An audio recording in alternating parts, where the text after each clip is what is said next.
Hey, what's up, guys? Welcome back to MIC Uncensored, or if you're new here, welcome. This is Satini, and as you guys can see by the title, I will be discussing and answering a few things that you may be too scared to ask in regards to feminine hygiene. So, I just want to start off by saying thank you to those young people that have submitted their questions for us to answer today. I know feminine hygiene, those kind of questions and topic might be a little bit taboo and you might feel embarrassed or scared to ask someone. But that's why we're here to answer it. And so hopefully you get some of your questions answered today.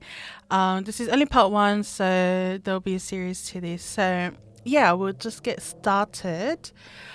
Number one we have here, is it normal to have different vaginal odors at different times of the month? And the answer to that is yes. It is completely normal for there to be different odors during different months, especially your during the time of your menstrual cycle. And factors include hormonal changes, sweat, and the flow of your menstrual cycle. So unless it is strong or there's a very like pungent or like fishy kind of smell, then that's when you might want to go speak to a GP and find out if there's anything that you can do. Maybe they might prescribe you something. But with that as well, just wearing clean underwear, make sure that you're changing it often, especially after like you've been active or something, and wearing cotton underwear. And it's also suggested that sometimes you just have to let her breathe. So if you're able to, sometimes just even going to sleep or something, maybe just going commando, letting her breathe, let some air, and that might be able to help. So yeah, thank you for that question. The second question is, what should I do if I notice discharge on my underwear? So vaginal discharge is very common, and if you didn't know that, the vagina area is self cleaning. So that's just a way of keeping the vagina clean, and it can vary depending on your menstrual cycle, and then because everyone is different, right? So the consistency and the amount might be different. If the discharge is white or clear and doesn't have a strong odor and doesn't cause itching, then it is most likely normal. That's fine. It's just doing its thing. But if it is like, if you think that it is an odd color or the consistency or smell is a bit off, and you also experience itching and irritation, then maybe once again the best thing for you to do is go see your GP and discuss it with someone. And I am going to keep repeating that it's probably best for you to see a GP, because while these things are mainly are common and many females do experience these things, like I said, we're all individuals. We all have different experiences. Our bodies are different, so it's better to make sure you get a professional to help you out. But yeah, hopefully that answers your question. And then the third one is, how do I know if I have a yeast infection or bacterial vaginosis, also known as BV? So these two, they can cause unusual vaginal discharge, itching, and irritation. So the difference kind of is, yeast infections typically have a thick white consistency. So like if it appears like cottage cheese like kinda, and you experience itching, then that might be a yeast infection. And then BV often is a thin grayish type of discharge with kind of a fishy odor. But once again, like if you are unsure, go speak to a healthcare provider, and they might be able to prescribe you with something to help with that.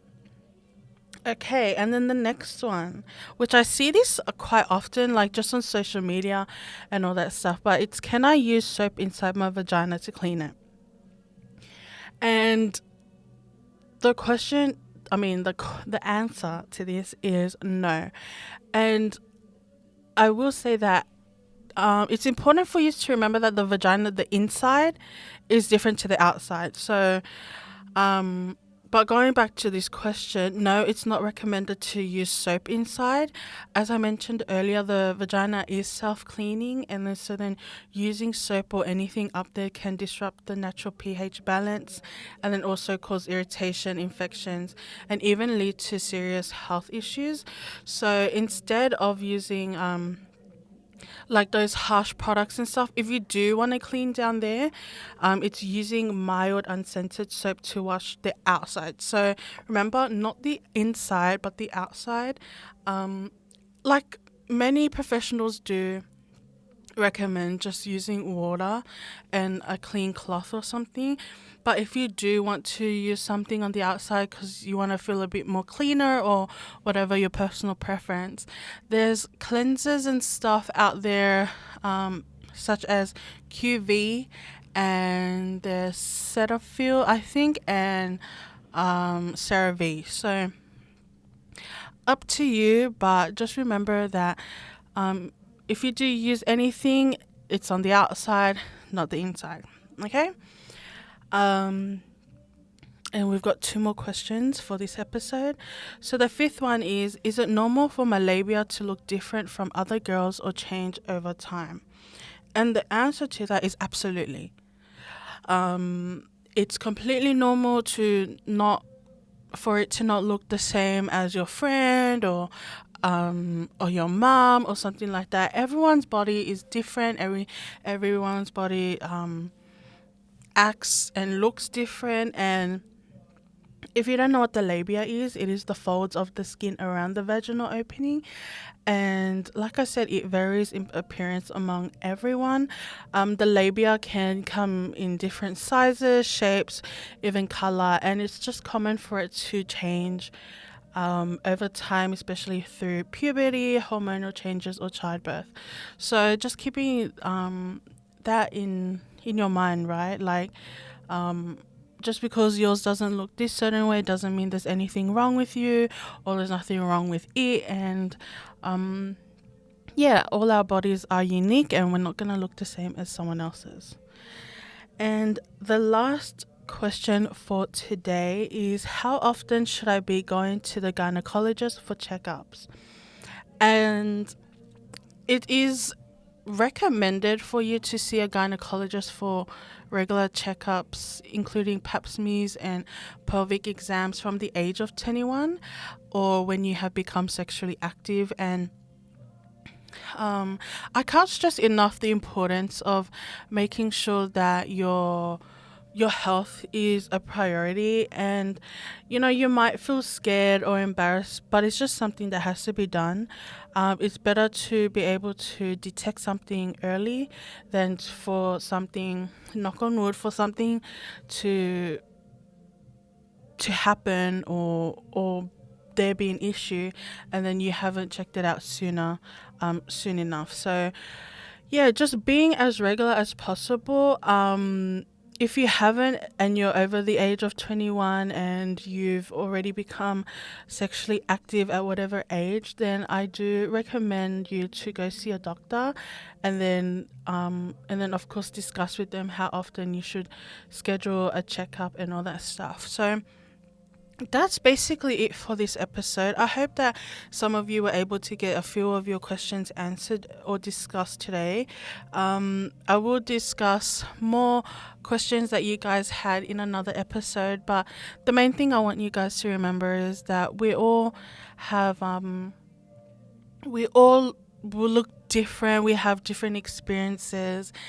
And the main thing is just putting your health and as a priority, because with a healthy body comes with a healthy mind, healthy lifestyle, and yeah. So be sure to send any other questions you guys have. Remember, this podcast is to answer your any of those taboo or stigma around speaking about these kind of issues. And yeah, so I'll be keen to hear from you guys. If you want to send it through the link in the description or DM us on Instagram. If you do DM us from Instagram, we never mention your username or something. And just remember, if even if you don't think that you want an answer to these questions personally, then you might be able to be help a friend or some other young girl out there who might be too afraid to ask us. So on that note, take care and I'll see you guys next episode. Bye.